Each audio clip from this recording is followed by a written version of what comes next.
that either of those two people expressed negative concern about the skin colour of an unborn child.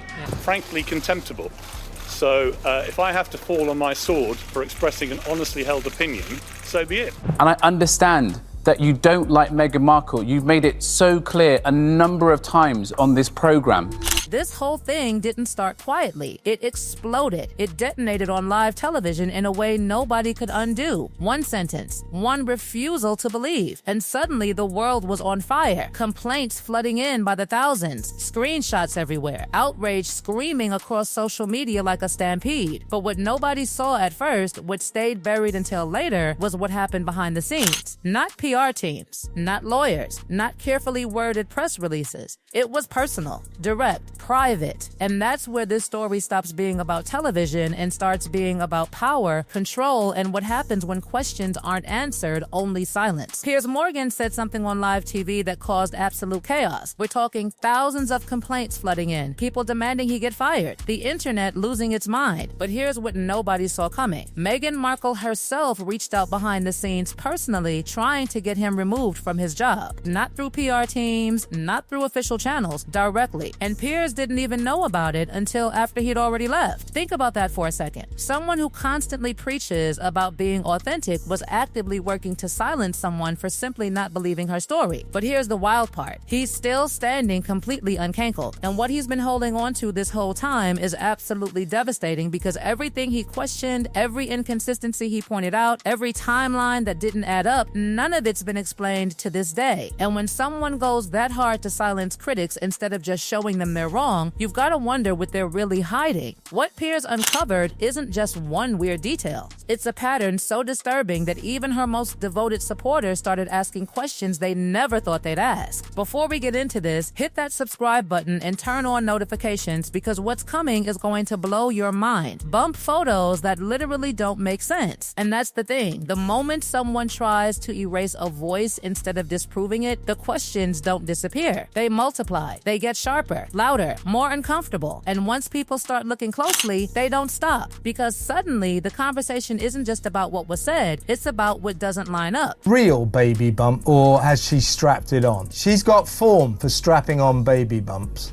Timelines that completely fall apart and a silence that says everything. If you want to see how this all unravels, smash that like button right now. Let's dive in. Here's something wild. When Catherine had her babies, she came out of that hospital looking camera ready just hours later. We're talking full hair and makeup, standing in heels, showing off those newborns to everyone watching. She did this 3 separate times. It's basically royal tradition at this point. The whole thing's about being open with people, letting them share in that moment. Meghan's approach completely opposite, and that contrast matters because royal pregnancies aren't new territory. They've been watched, photographed, documented for decades. People know what they look like, they know what recovery looks like, they know what late-stage pregnancy movement looks like. So when something feels off, people notice. Her pregnancy unfolded like a shape-shifting story. One day, she moved slowly, hands cradling her stomach, every step cautious, delicate, careful. The next, the images didn't match. The belly looked different, higher, lower, smaller, bigger, sitting strangely, shifting in ways that didn't follow the natural progression people had seen so many times before. And yes, people tried to dismiss it. Clothing, angles, lighting. But the problem wasn't one photo. It was dozens, patterns, side-by-side comparisons that didn't reconcile. I'll take it.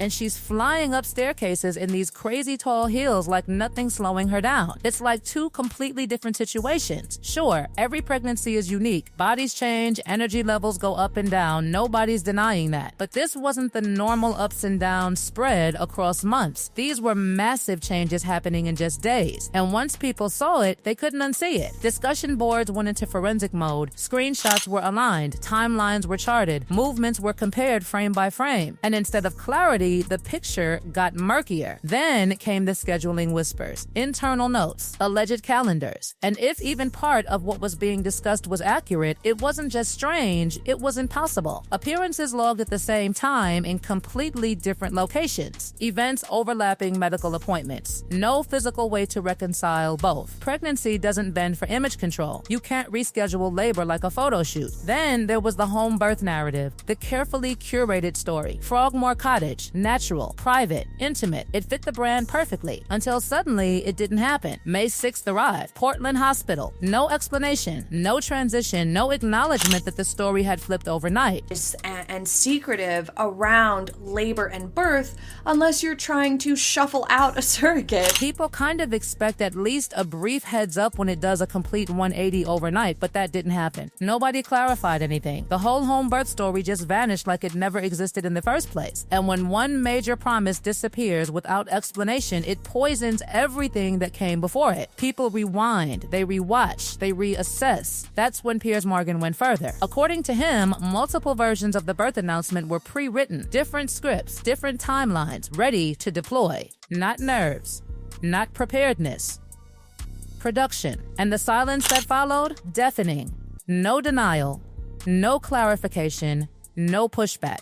Then came the chaos with the communications team. Blindsided, scrambling, contradicting the official version because they were deliberately kept out of the loop. The institution looked incompetent by design. Control stayed in one place. And once people noticed that pattern, total narrative control regardless of collateral damage, the entire pregnancy narrative collapsed under scrutiny. Then the Oprah interview came back under the microscope. The tears, the pauses, the timing, the emotional peaks, the release points, compared against past appearances. Same rhythm, same structure, same delivery, not spontaneous, refined. And when motherhood became the shield, when questioning details became framed as cruelty, something shifted.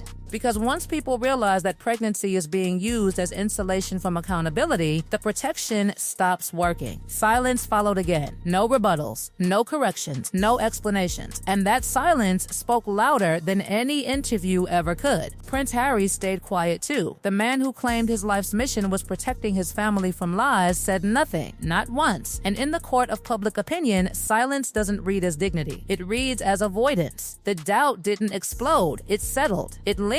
It hardened. People didn't stop watching. They started watching differently. Every appearance, every statement, every emotional appeal became something to analyze instead of accept. And that's the real damage. Not scandal, not headlines, but the erosion of trust. When credibility cracks this deeply, it never fully heals. And now every word is filtered through skepticism. That's what was unleashed here. Not proof beyond doubt, but enough doubt that belief never returns the same way again. And once that happens, once the audience stops listening to feel and starts listening to catch contradictions, the story is already lost. Mission accomplished. And that's the part people still don't fully grasp. This wasn't about proving one single claim true or false. It was about changing how everything after this would be received. Because once doubt gets planted this deep, it doesn't need constant watering. It survives on memory alone, on repetition, on that uneasy feeling people get when something just doesn't sit right anymore. After all of this broke open, something subtle but irreversible happened. The audience changed, not loudly, not dramatically, quietly. Viewers who once leaned forward with sympathy started leaning back with caution. Interviews that once felt emotional started feeling strategic. Statements that were meant to inspire empathy started triggering analysis instead. People weren't listening to understand anymore. They were listening to verify, to cross-check, to remember what was said last time. And that's deadly for any public figure whose power relies on emotional connection. Because once people believe they've been guided, nudged, or emotionally steered instead of told the full truth, they don't get angry forever. They get careful. And careful audiences don't give blind trust. They withhold it. They ration it. They scrutinize every detail. That's why the silence mattered so much. Not responding didn't freeze the story. It let it mutate. It let others fill in the gaps. It let speculation harden into assumption. Because silence doesn't stay empty, it invites interpretation. Every unanswered question became a placeholder for suspicion, and the longer it stayed unanswered, the more permanent it felt. What really accelerated the shift was how aggressively criticism itself was reframed. Instead of addressing inconsistencies, the conversation was pushed toward morality, toward intent, toward whether people even had the right to ask questions. And once debate stops being about facts and becomes about character, people instinctively get defensive. Not just critics, but neutral observers too. Because when you tell people they're cruel for noticing contradictions, they don't suddenly forget what they saw. They just stop saying it out loud. And that doesn't erase doubt, it buries it where it grows. Over time, the pregnancy question stopped being the center of the issue. They became the entry point, the symbol, the first moment people realized the story story might be more controlled than they were led to believe. After that, everything else snapped into focus. The timing, the interviews, the emotional crescendos, the sudden pivots to victimhood whenever pressure increased. It started to feel less like a life unfolding and more like a narrative being managed in chapters. And once that idea settles in, it's impossible to shake, because then every moment gets reframed. Tears become timing. Silence becomes strategy.